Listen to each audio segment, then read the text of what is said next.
I'm Bobby BagHead, your BagHead buddy. And this is BagHead Radio. This series featuring the Adventures of Philip Marlowe. Somewhere in the cold, persistent rain that made the city itself seem a thing of evil, a girl had disappeared, and it was my job to find her. But before I did, I found death and a devil. From the pen of Raymond Chandler, outstanding author of crime fiction, comes his most famous character as CBS presents The Adventures of Philip Marlowe.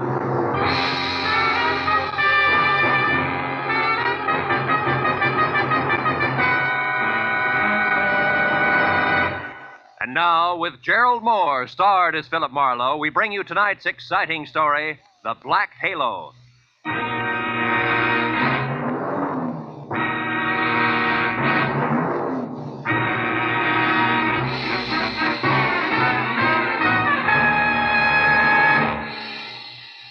For 3 days, an ugly storm had lashed at the west coast from northern Oregon to the tip of lower California. And although it was only noon when I drove up to the sprawling red brick house just south of Santa Barbara to meet a new client of mine, the black that was in the sky and the driving rain that was everywhere left the day bleak and wet and cold.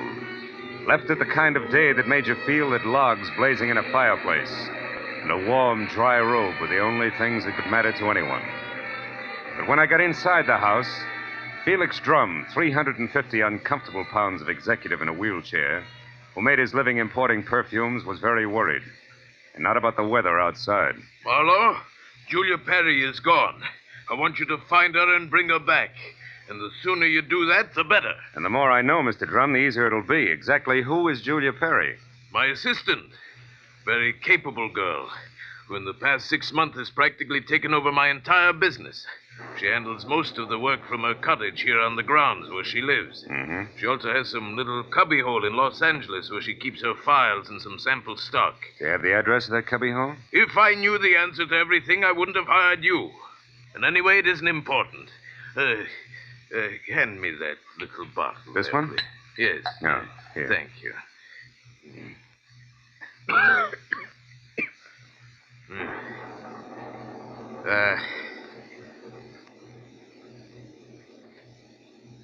When did you last see Julia, Mr. Drum? 3 days ago. Oh, it was 3 days ago when she left on one of her regular weekly trips down to Los Angeles to bid on perfumes. Usually she stayed away overnight, but the Beechwood Plaza Hotel most of the time, and she was back here by noon the next day. I suppose you've already checked the Beechwood Plaza, huh? Yes, of course. My man Ruby, the one who showed you... Sorry to interrupt, but I just wanted to take a second to remind you to like and subscribe, comment below. ...has called the place 12 times, but they only know that Julia registered there 3 days ago and hasn't been seen since. Well, what about the girl herself, Mr. Drum? I mean her background, friends, family, that sort of thing. As far as I know, Marlowe, Julia has no friends, no family either. She's just a sweet but smart little girl from someplace in Kansas. Mm-hmm. No beaux, not even nice ones, huh? I don't think she had the time. You see, when Julia first came to work for me, she wanted to get ahead, and I gave her the chance. She made good. Mm-hmm. Today, she's as much my right arm as Ruby is my leg. Mr. Drum, did you notice anything unusual about Julia's behavior lately? Yes, and that's the reason I'm worried. About 2 weeks ago, I saw changes in the girl, Marlowe. She seemed less spry, more preoccupied. Oh? Yes. I figured it was overwork myself, since the end of the year always means detailed annual reports, so I made no comment at the time. I see. Tell me, Mr. Drum, what does she look like? Well, I have no pictures, but she's a blonde of medium height and was wearing a plaid raincoat and little circle of a hat when she left. Uh-huh. Altogether, she's sweet and simple, if that's what you mean. Yeah. Do you mind if I stop into the cottage on my way out? Marlowe, you turn the place inside out if it'll help any. Only since I'm certain that Julia's in some kind of bad trouble, you be quick and find her.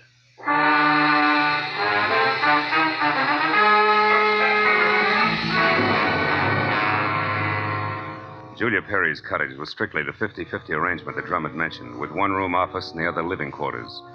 In the office, I found everything in its proper place, so I moved to the other room. The moment I stepped over the threshold, the white fluff that trimmed the quilted bedspread and the splash of color in the drapes said that Julia Perry had to be something soft and warm. And the half a dozen quietly tailored suits that were lined up in the closet like a squad of soldiers facing right told me that she was also simple and neat. I ran through the pockets of her clothes and all the drawers and closets in the room, trying to find something that would give me a lead that I was sure I had to have. After 20 minutes, I'd found only a leather cigarette case, a package of peppermint lifesavers, and a maroon and gold monogram book of matches, the cover of which was half torn off so that I could only be certain that the middle initial was a V and that an E or an F were on either end. But since the name and address of an L.A. novelty company was on the inside, I bought the matches as a starting point, dropped them into my pocket, and headed for the door. When I opened it, I was surprised to find Ruby, Drum's right-hand man, purple scar and all, standing in the rain, and staring at me like my ears were spinning. You seem to be a very thorough man, Mr. Private Detective. And you seem to be a very nosy one. What do you want? To help Julia, nothing else. But here's a postcard that came for her this morning. It was mailed in L.A. yesterday. Yeah? Dear Julia, tried to reach you at Santa Barbara 1181 both yesterday and today, but got no answer. I'm leaving. I'm leaving town tomorrow. As one little girl who fled life in Haven, Kansas to another, I would have enjoyed seeing you again. For a bit before I moved on to who knows where. Anne. Santa Barbara 1181. That the number here? Yeah. It's Julia's private business phone. Well, what do you think? The postcard any help? Possibly. Tell me, Ruby, why didn't you show this to Mr. Drum? I forgot about it until just now. You're a liar. Well, it's on account of the postcard was delivered here to the cottage. Which is no man's land for you? Yeah, sort of. Mr. Drum doesn't like people who work for him mixing socially with each other. Well, maybe a sweet kid like Julia hasn't got any use for the passes you've been making at her, huh? Hold it. I like Julia, and even if she don't go for me, anything I can do to help her, I still do, understand? Yeah, I understand. I'm not so sure I believe. Goodbye, Ruby.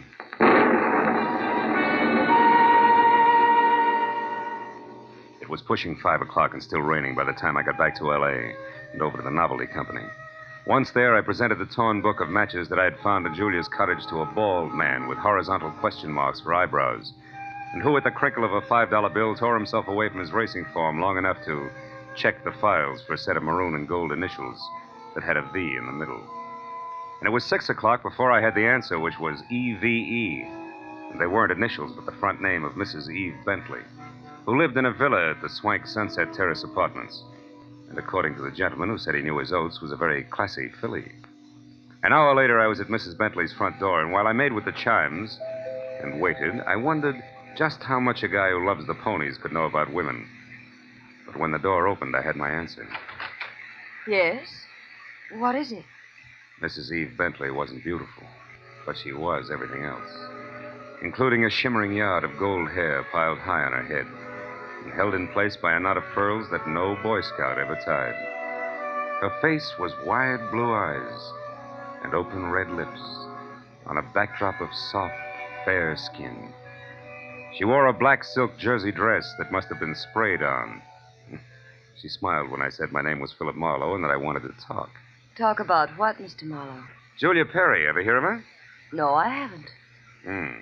So I'll try again. What do you know about Ann somebody from Haven, Kansas? Absolutely nothing. This torn book of matches says otherwise. I found them in Julia Perry's cottage.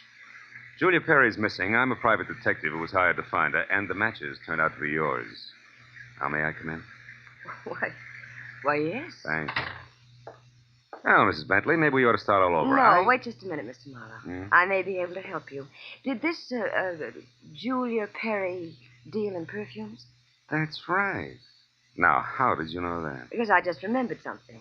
And now I'm sure I can explain why my matches showed up where they did.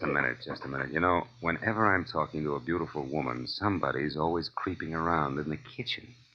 Who is it this time? Oh, really, Mr. Marlowe? There's a storm outside, and there are windows and trees. If you put those three things together, that noise could have been a branch scratching on a glass pane. Or somebody with squeaky shoes and a lot of curiosity. Somebody like Mr. Bentley, for instance. Huh? Oh, I doubt that, Mr. Marlowe. You see, Mr. Bentley's been dead now for 3 long years. Oh. Yes. Well, you were saying something about the matches. Oh, yes. This Julia Perry must somehow or other gotten hold of him through my fiancé, Marvin Whitaker. How does that figure? Like 2 and 2. Marvin is in the perfume business. Ditto Julia. Also, I think he mentioned her name once. Said she was very clever for a girl who looked like somebody's kid sister. That fits all right. Where will I find said fiancée? At his favorite bar and grill. But won't you have a drink first, Mr. Marlowe? No, thanks, Eve. There isn't time. Now the bar and grill. The Blue Boar. Blue which? Boar, Mr. Marlowe. Yeah. It's a very English spot over on Wilshire, opposite Arthur Murray's studio. But before you dash, do you at least have a match? Yeah? Whole book of them, honey. Torn cover and all. And I want you to keep them. After all, they brought us together, didn't they?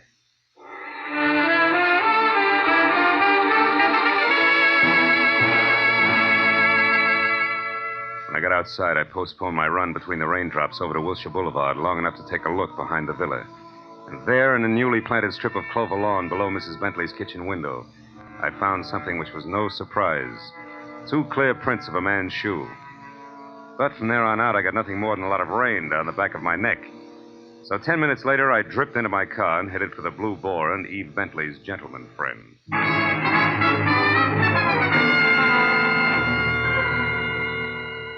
I located Marvin Whitaker, a handsome, hale fellow well met, in a white turtleneck sweater and riding breeches, behind a hot rum toddy in a corner booth that was pictures of steeplechase mounts against newly antique mahogany.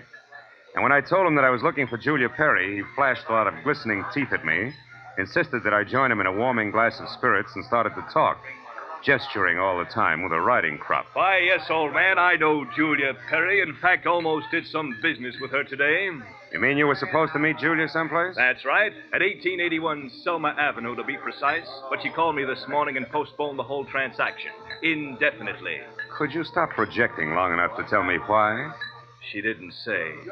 Of course, it's of no bother to me on a day like this. No sane man should be any farther away from a toddy than we are right now. So drink up, old boy. It'll do you a world of good. Yeah, I bet it will. Look, Mr. Whitaker, one more question. Did Julia ever speak of a girlfriend named Anne? Someone she knew years ago in Kansas? No, I don't believe she did, Marlowe. Matter of fact, Julia never talked of anything but perfumes. Now drink your drink, fellow, before it's chilled through. Thanks, but no thanks, old bean. I do have to run, really. It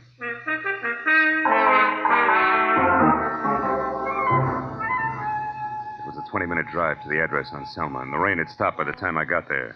The place was one of those once-upon-a-time rooming houses that had been partitioned off into a couple of dozen 2x4 cubbyholes, just big enough for the very small businessman to fill his fountain pen in. When I got to the door and asked the scrub woman, who was a lot of wild red hair around 2 pop eyes, for Julia Perry, I knew I was moving in the right direction, because the lady standing in front of me was anything but calm. And more important, she had just heard a pistol shot from the back of the house. Yes, that's right. A pistol shot not over 2 minutes ago. I'm sure that Perry girl had something to do with it. Because when I come from inside, I saw her rush out down these steps. Did she say anything? I don't know. She was gone out of sight before I could open my mouth. But I know it was her on account of that plaid coat and little hat she wears. Yeah. Now, which room is hers? Come on. Well, that one there with the light showing under the door. But it's locked. You won't be able to get in. I just tried. Well, we'll try again for luck. It's not the best lumber.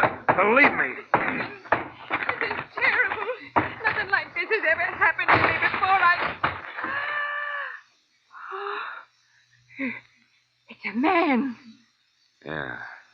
A dead one at that, Granny. Do you know who it is?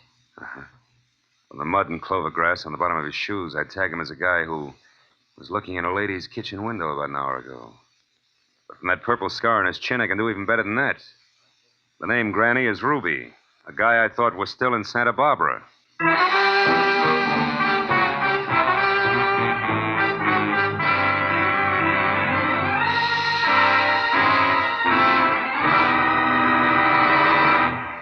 In just a moment, we will return to the second act of The Adventures of Philip Marlowe. But first, given clues, even the newest of Philip Marlowe fans can deduce the characters in CBS's great new early Sunday evening comedy lineup.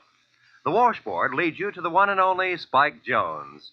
The bumblebee? Well, of course, that's for America's most famous non-virtuoso violinist, Jack Benny, who follows Spike Jones on CBS. The 2 A's, Amos and Andy, who are heard on CBS immediately following Jack Benny. So it's really no mystery at all why millions of Americans now stay tuned to CBS on Sunday nights for these three superb comedy shows in succession. Spike Jones and Amos and Andy over most of these same CBS stations, and Jack Benny over them all. And now, with our star, Gerald Moore, we return to the second act of Philip Marlowe and tonight's story, The Black Halo.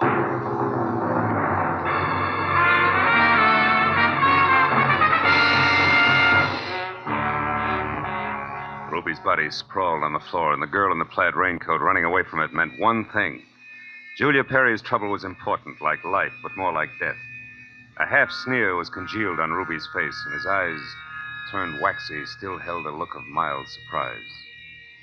I wasted some breath telling the scrub woman not to touch anything, and then I put in a call to my overweight client in Santa Barbara. He was glad to hear from me, at first. Marlowe. Well, now, I didn't expect a call from you this soon. You sure work fast, don't you, lad? Have you found her? Have you located Julia? Not quite. She's about 5 minutes ahead of me. Incidentally, Mr. Drum, she works fast, too. What do you mean by that? Let me ask the questions, huh? Number one, what was your leg man Ruby doing in L.A. tonight? Ruby? Yeah. Why, I sent him in to pick up some medicine for me. Why? Come on, Drum, you can talk straighter than that, and you better. I just found Ruby dead. Dead? Ruby's dead?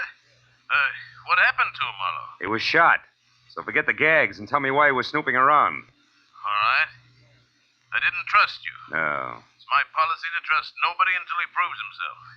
I sent Ruby in to follow you and check on your progress. That was brilliant. You only made 3 mistakes. First, I don't need to be checked on. Second, you got your man killed. And third, you forced Julia's hand. Because it was Miss Perry herself who pulled the trigger on Ruby. Julia? Marlowe, I don't believe that. Which proves nothing, Mr. Drum, but skip it. Tell me, do you know a man named Marvin Whitaker? Whitaker? Yeah. No, should I? Well, he says he's in the perfume business. Well, I know everybody on the coast who bought more than 2 bottles of perfume at one time in the last 40 years, and I don't recall that name. I think the man must be a liar. So do I. Thanks for the help.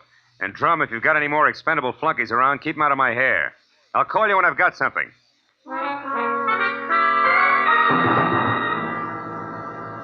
I called Homicide next and told Detective Lieutenant Ibarra where to find the body and who was responsible for it being in that dead condition. When the question of why came up, I admitted I was still shooting blanks. Oh, I told him about the razzle-dazzle Whitaker had handed me and named the Blue Boar on Wilshire as my next stop. Ibarra said he'd call me there, and when I got to the entrance of the place, I saw Whitaker, draped in a trench coat that involved enough cloth to rig a 4-masted schooner, standing in the anteroom, impatiently smacking his leg with that riding crop. He looked positively dashing. Question was, which way? Hiya there, Marlowe. Hey, old boy, you look upset. Anything wrong? I may be upset, Whitaker, but you're the one that's going to spill. First, are you leaving or coming back? I'm just leaving. Been here all the time since I talked to you? That's right, you see. My coat is perfectly dry. Stopped raining half an hour ago. Well, you see, if I'd been outside, I would have known that. But why this 3rd degree, Marlowe? What's up? It's a long story. Maybe we better sit down and talk it all over from the beginning. Oh, I'm afraid I can't. Not just now. I've got a date. She'll keep. Not this one. It's something rather special. Special, huh? Like Eve Bentley? Now, look here, old boy. You're prying into my personal affairs. Whitaker, I'll rip the lid clear off your personal affairs if necessary to get a clean answer out of you. Now, what do you really know about Julia Perry? I told you once. Are you implying that I'm a liar? At least that. For instance, who puts out Amir? Come on, Whitaker. It's a well-known fragrance. Why, I don't recall offhand. That's strange, because any woman knows Amir's a Dana perfume. Just what are you trying to prove by all this? That as a perfume dealer, you stink. And try this for size. When I got to that address you gave me, I found a fresh corpse there with a bullet hole in it. A murder? Yeah, and your routine was pat, brother, so before Homicide starts combing out the snags in your story, you better untangle it yourself right now. You lied to me. Now, why'd you do it, Whitaker? Why the double tone? All right, Marlowe, I'll tell you. I'll tell you this! Oh! It was as quick as a wounded cat. The riding crop slashed across my face even before I'd realized he'd moved. And by the time the red light stopped dancing in my eyes, Marvin Whitaker was gone.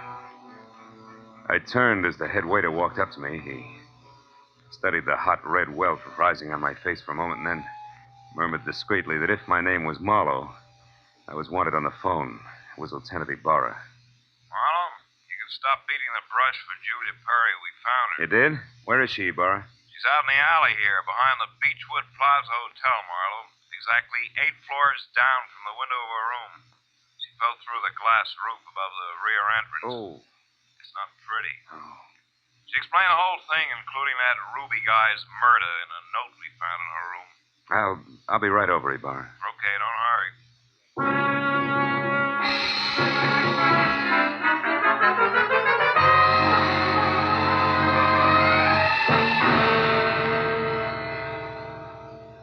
The old story, Marlowe. When Drum finally got around to trusting her, he practically gave her his business. It was too much temptation. Mm-hmm. She'd been stealing from him in a big way for almost a year, her note says. And she decided to run for it when she knew she couldn't hide the thefts any longer, huh? That's right. That Ruby caught on some way, and she killed him, but I guess murder was too rich for her blood, so she came back here, thought it over, and then checked out. Yeah.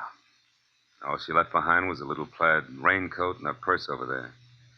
Hey, she was wearing a dinky hat, too, Ibarra. Did you find that? Mm-hmm. Come over here to the window, Phil. See down there on that canopy, that little black circle? That's her hat. I sent Mooney down to get it. Can't leave any loose ends around, you know. Yeah. Got a light, Lieutenant? Oh, sure. Here you are. Thanks. Hey, what happened to you? That welt on your face, Phil. Oh, I backed that horsey liar named Whitaker into a corner, and he slapped his way out with a riding crop. And speaking of loose ends, if I ever catch up with that... Ibarra, where did that stuff on the dresser come from? Well, this out of the pockets of Julia's plaid coat. Why? But that's impossible unless... Holy smoke. That's why Whitaker lied to me. Hey, where are you going with that, Phil? Come back here. I gotta check on something, Ibarra, and keep your notebook handy. If I'm right, this deal is still wide open.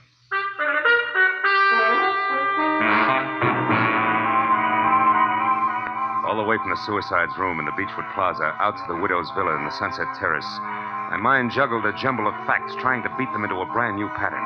A pattern that had to include an object Ibarra had found in the pocket of that plaid raincoat. It almost made sense, but I needed just a little more. Well, when I turned into the parking lot at the Sunset Terrace, rain began to fall again. Thin, cold rain.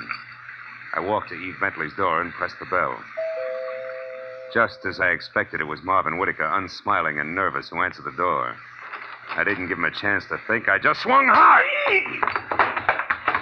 Okay, horseman, that squares us up. Come on, Heavy, roll over. Let's see if you're carrying a gun. Okay, no gun. Now, be a good boy, Whitaker, and you'll make out all right, but one funny wiggle out of you and I'll crack your skull. It's a promise. Do you hear me? Yeah, I heard you. All right. Now, where's Eve? Is she here? Find out for yourself, Marlowe. I'm through. Fair enough.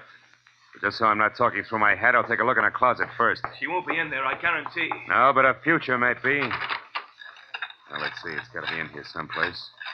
Oh, yeah. This is probably it. Brown cloth coat, as chic as a pair of hobnailed boots, and still damp. And the label says the B.H. Company, Haven, Kansas. That does it. I've got it all now, and my chivalry just died. Where is she, Whitaker? Where's Eve? Right here, Marlowe. Don't try that. I guess you really do have it figured out, haven't you? Yes, Eve, I have. Sorry it turned out this way, because you had your points as Eve and as Julia. Don't put it in the past tense, Marlowe. As Eve Bentley, my life is just beginning, and now I've got everything I ever wanted as Julia Perry. Then you're Julia Perry. I was, Marvin. She still is, Whitaker. At least that's what the bailiff will call it in court. There won't be any court, Marlowe. Oh, I'm afraid there will, baby. You're twice a killer now, and both for the same reason, remember? First Ruby, because he saw you as Eve. And the girl you pushed out of the hotel window, who was no doubt Anne, your old chum from the hometown. She must have seen you posing as Eve, too. All right, Marlowe. Anne ran into me by accident and ruined everything. I had no choice. I promised her money and then told her to go to my room at the Beechwood Plaza and wait for me. Eve, I can't believe this. It can't be true. Yes, Marvin, it is true. Darling, I didn't want this mess. I'd have left town this morning as I intended if sweet, sly little Anne hadn't seen me. I tried to get rid of you the easy way, Marlowe. When I sent you to Marvin, the Selma Street address he gave you should have led you to the end of Julia Perry. Is that why you phoned me and told me to lie to Marlowe? Yes, Marvin. I was going there to write my suicide note and use the stockroom for my disappearing act. But Ruby caught me, and after that I had to work fast. But it's all right now. It all worked out perfectly. They were the only two who knew besides you, Marlowe. Aren't you forgetting little Marvin here? Forgetting him? Oh, no, Mr. Marlowe. Marvin's the one person I can count on. That's what you think. You don't get me mixed up in this. Marvin. I bargained for an heiress, not a murderess. Why, you dirty load. All right, then. I'll use this gun on you, too, because I'm getting out of here and no one's going to stop me. But you're right between us, Eve. You can't get us both. He's right, baby. You're not good enough to get us both, and killing just one of us isn't going to solve anything. What do you say? It's been a long night, baby. You just couldn't tell when you were late.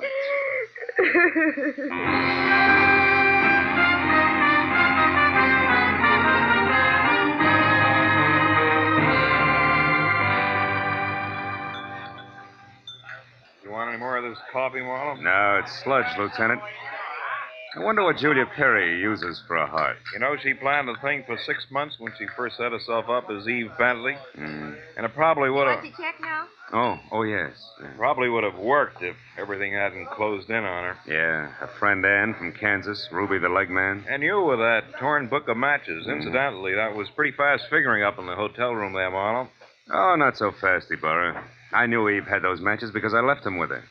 So when you found the same matches in the pocket of Julia's plaid coat, it figured. Julia almost had to be Eve.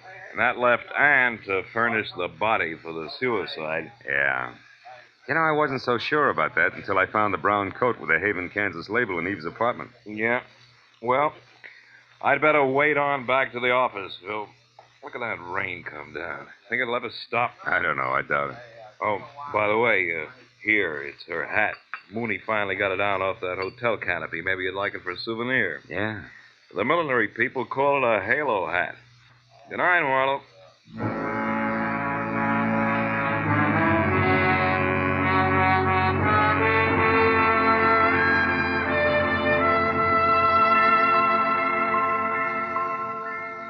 I sat there a while after Ibarra left, looking at the rain in the street, and the cold coffee in front of me, and Julia's little round halo on the table.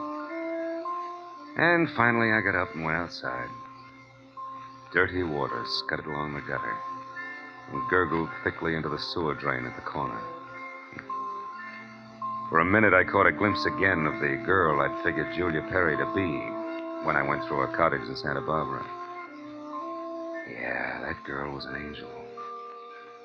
But when I finally caught up with her, her halo turned out to be black, jet black, inside and out.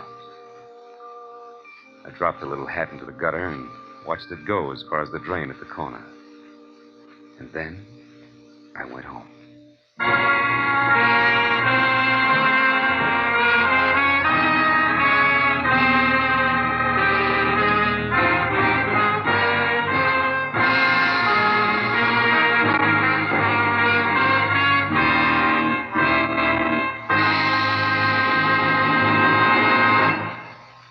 The Adventures of Philip Marlowe, created by Raymond Chandler, stars Gerald Moore and is produced and directed by Norman MacDonald. Script is by Mel Donnelly, Robert Mitchell, and Gene Levitt. Featured in the cast were Joan Banks, Paul Frees, Peter Leeds, Jack Prussian, and Lois Corbett. Lieutenant Detective Ibarra is played by Jeff Corey. The special music was by Richard O'Runt.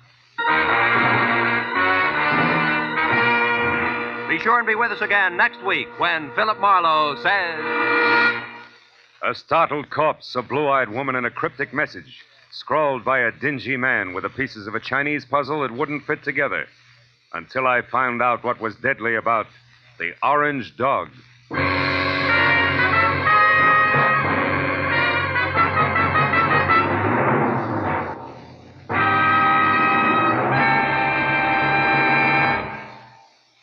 You'll find a whole hour of fun, variety, music, and thrills on Sing It Again tonight and every Saturday, for it's heard over most of these same CBS network stations.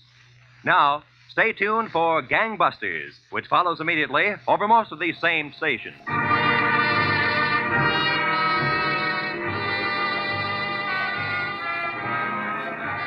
This is Roy Rowan speaking for CBS, the Columbia.